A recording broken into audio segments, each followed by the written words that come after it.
নাতগুলা বাতেলরা গেয়ে গেয়ে ইউটিউব থেকে টাকা কামাই, এগুলা বেদাত হয় না, শিরক হয় না। যখন আমরা এগুলো পড়তে যাই তখন বেদাত আর শিরকের ফতোয়া লাগাই, ঠিক কিনা? তখন তারা আমাদেরকে বাউল শিল্পী বলে ট্যাগ লাগাতে চায়, ঠিক কিনা?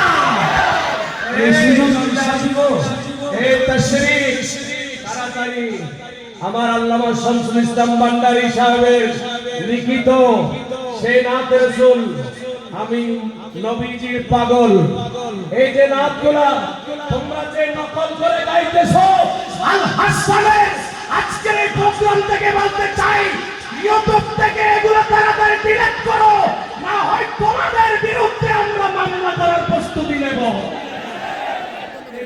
এগুলা গায়ে গেয়ে গেয়ে গাইতেছো, এগুলা ফায়খানা হয় না।